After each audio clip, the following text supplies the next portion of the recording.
मी काय सांगतो, कोणासाठी, कोणतीसाठी मी काय म्हणतो लक्षात ठेवा. भक्त जो नोहे विभक्त या नाम भक्त शबरीसाठी तिथं आले.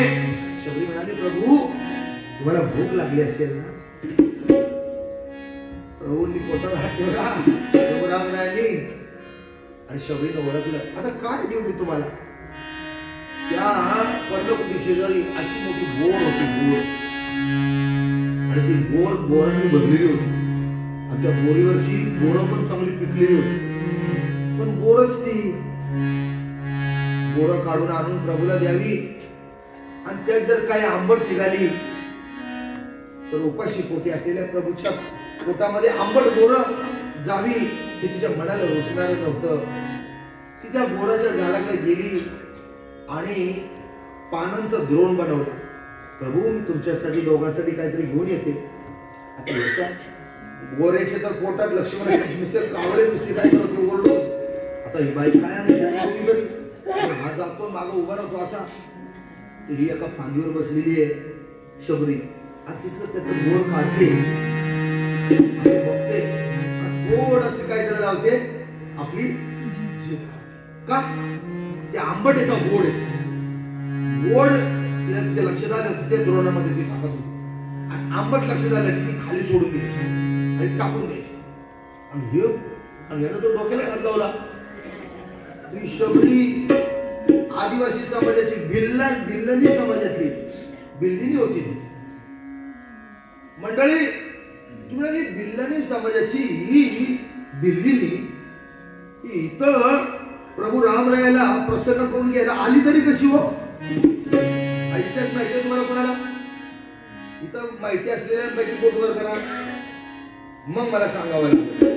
फक्त एकालाच माहिती, एकाला दुसऱ्याला असं चालणार. ही शबरी भिल्ल समाजातली ज्यावेळेला तिचं लग्न ठरलं त्यावेळेला त्या भिल्ल समाजामध्ये लग्नाच्या आधी अशी दावण बांधली जाते. पण लग्नाच्या आधी हळदीला, लग्नाच्या आधी हळदीला अशी दावण. कशाची दावण बांधली जाते, बकऱ्यांची. आता हिचं आपलं एवढं सवय आणि मग लग्न तिचं लग्न त्या वयात कोणी लग्न लवकर करायचे. आता लग्न तरी आहे, मेंढराचं काय काम आहे इथं. बोकड बिकड बांधलेले. आपल्या आईला विचारलं, पण त्याला काय करायला लागली, ती जेव्हा बांधली तेव्हा त्याला ती अन्न झाडाचा पाला खाऊ आली. पण पाला खाऊ लागल्यामुळे ती जी बकरी होती ना ती ही बाहेर गेली की ती बकरी तुझ्या मोतरे तिला असा गरडा लागला. ती बकरी तसं तुझं प्रेम वाढायचं बकरी आणि ती तुझं प्रेम बकऱ्यांवर बसलं, त्या मेंढरांवर बसलं. मग तिला आईला विचारलं की आई आता मी लग्न केल्यावर त्यांना खाऊ कोण घालणार, त्यांना पाला कोण, मी लग्न करून गेल्यावर यांना खाऊ त्यांना आणलं कशाला. आई म्हणजे अगं तुला नाही कळायचं, ते असले प्रश्न विचारू नयेत असं काहीतरी ते आहे ना. तिची कटेला लागली. म्हणजे असं कसं, ते आणली कशासाठी सांग. 15 दिवसापूर्वी आपल्या घरी होती का नाही, आणि मी माझ्या लग्नाच्या वेळेला यांना आणलं कारण आता मला प्रेम आणि मग मी जाणार निघून. मग त्या आईने सांगितलं, अगं बाई ते लग्नासाठी आणलेली आहे, लग्नासाठी आणलेली आहे. हो जे वराडी मंडळी येणार ना यांना कापून त्यांना खाऊ घालायचंय. प्रेम बसलेलं, ते प्रेम बसलेलं तिच्या मनात तो प्रश्न निर्माण झाला. तिला आईला म्हणजे आई हे बघ बाबांना सांग की माझ्या लग्नासाठी ह्यांचा प्राण घेऊ नका, माझं लग्न करा पण यांना सोडून द्या. तू काय वेडी आहे का. तरी पण तिने हट्ट केला. मग बाबांना बोलावलं. मग बाबांच्या समोर आईने प्रश्न मांडला. ही उभी होती. बाबा म्हणले, अगं बाई तुला नाही त्यातलं कळायचं, याच्या आधी आम्ही बरेच हळदीला जाऊन आलेलो होय, तिथं आम्ही खाऊन आलो ना, हळदीला जाऊन आलेलोय. आता जी लोक येणार आपल्याकडं ती पण याच्यासाठीच येणार. त्यांना जर नाही खाऊ घातलं त्याला लग्नाला थांबतील का तुझ्या. ओ पाटील, पाटलांनी खालीच बघायला सुरुवात केली. आता मग काय करायचं. बाबा भडकले. काय म्हणजे हट्ट करते तू, आपली एकदा तुझं मी लग्न हात आपल्या पिवळे करतो, चल बाया कपडी कपडी तर नांदायला जायचं काय, मला आम्हाला काही सांगू नको. वडील ऐकायला झाल्या म्हटल्यानंतर हिला झोप कुठं लागते.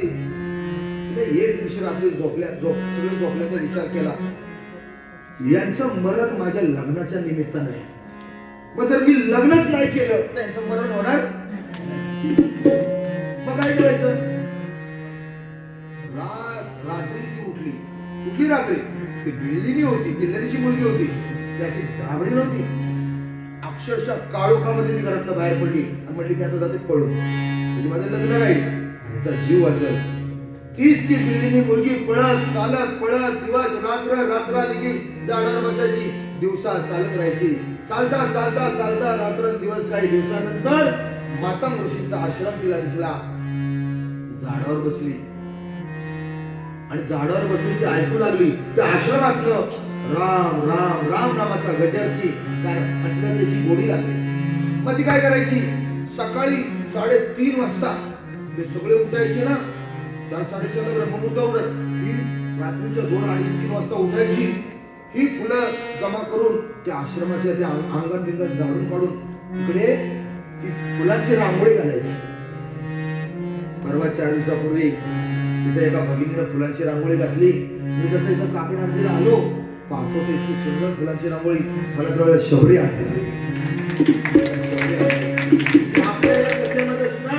कोणतरी शबरी असतो, कोणतरी सीता आहे, अहिल्या आहे, शबरी आहे, आणि कोण आहे अनुसया आहे, आणि कोण तारा. आता येणारच पुढं सगळे इथं आहेत.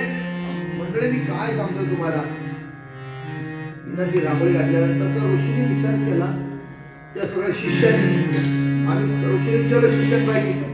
त्या ऋषींना असं वाटलं, मातंग ऋषींना, की काही काळाच्या आत आश्रमाच्या समोर आपल्या फुलांची रांगोळी कुणी लिहून टाकली. एवढे माझे शिष्य हुशार कसे झाले.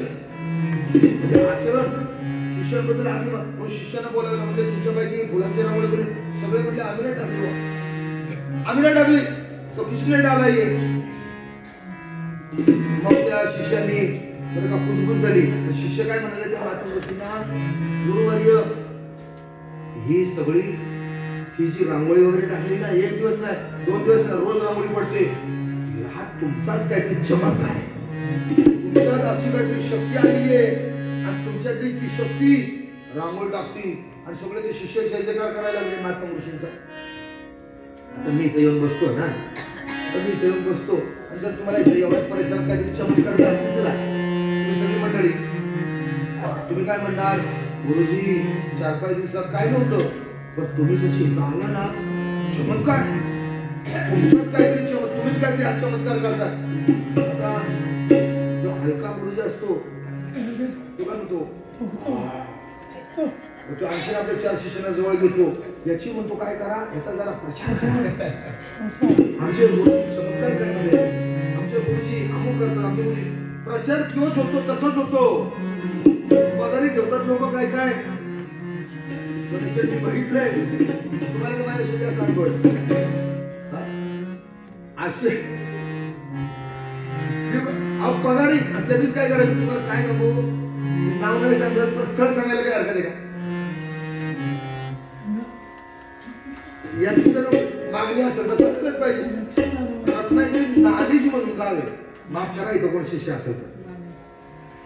त्यांनी तशीच सुरुवात केली आणि असं प्रचार केला. जिला कुणाला मुरबाळ नाही, जिला कुणाला काही बाहेर, आणि अक्षरशः तुम्हाला सांगतो एवढा मोठा प्रचार झाला, तिथं ती टेकडी, तिथं मी अजून गेलो नाही, पण मी तिथून खाल्लं गेलो. लोक एवढी जायची ना आमच्या तिकडून वाई आणि सातारा भागातून गाड्या करून, एवढी अंधश्रद्धा महाराज. नंतर ते मूळ रुळावर आले, ते असं माझ्या कानावर आलं, नंतर ते आले. सुरुवातीला एवढी अंधश्रद्धा, एवढी, आणि लोक महाराजांनी तरी काय म्हणतात, 2-4 लोकांनी सांगितलं ना, गाड्या सुरू ट्रॅक्सच करून जायच्या. त्यांचे तिथं तसं एक नारायणपूर म्हणून आहे पुण्याच्या रस्त्यावर, ही गुरुवारी गर्दी नुसती, अशी गर्दी एवढी. मी हे का सांगतोय, आपण या सगळ्या भानगडीत नाही पडायला पाहिजे. त्या मातम ऋषीने सांगितलं माझ्याकडे चमत्कार करण्याची काही शक्ती नाही. म्हणजे गाढवानो तिकडे अभ्यासाला बसा. शिष्यांना सरळ सांगितलं. असे ते मातम ऋषी होते. म्हणजे इथं कोणतरी व्यक्ती येते आणि रांगोळी टाकते, असला चमत्कार माझ्याकडे काय नाही. त्याने जुळं झटकावं तसं आंदोलन ते झटकून टाकलं.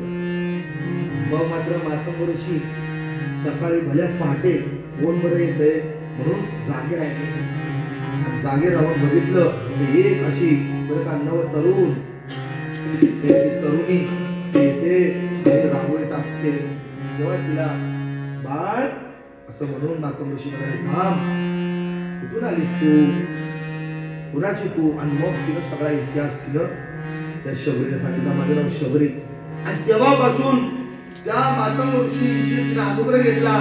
ती त्या आश्रमाची सेवा करू लागली. आणि तेव्हा त्यांना त्या शबरीला सांगितलं बाई तू राम म्हण, तू दुसरं काय करू नकोस, फक्त काय कर 2 अक्षर काय म्हण राम म्हण. तेव्हापासून ती लहान 8-9-10 वर्षाच्या पासून ती राम म्हणते. तर राम समोर किती वर्षाने येऊन उभा राहिला, जवळजवळ 80 वर्षानंतर येऊन राम समोर उभा राहिला. सियावर रामचंद्र की पवन सुत हनुमान बोरं घेतली आणि बोरं घेऊन खाली आली.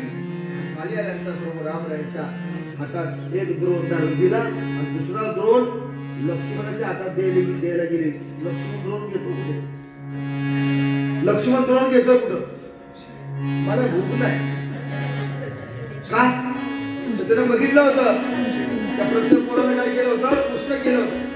शबरीची उष्टी बोरं हे शाळेमध्ये आम्हाला काय प्रकरण होतं. सियावर रामचंद्र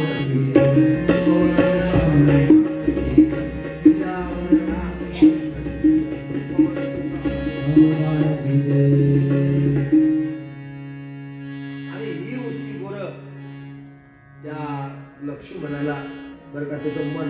आणि मग मात्र प्रभू रामरायाने पाहिलं असं करू नको लक्ष्मणा. हा मग प्रभू रामरायाला वाईट वाटू नये म्हणून की तो द्रोण घेतला आणि मी खातो म्हणून बाजूला झाला लक्ष्मण. आता बाजूला झाल्यानंतर आपण समजून जायचं. पण प्रभू रामानं त्या शबरीची उष्टी बोरं दोघांच्या समोर प्रेमानं खाल्ली. सियावर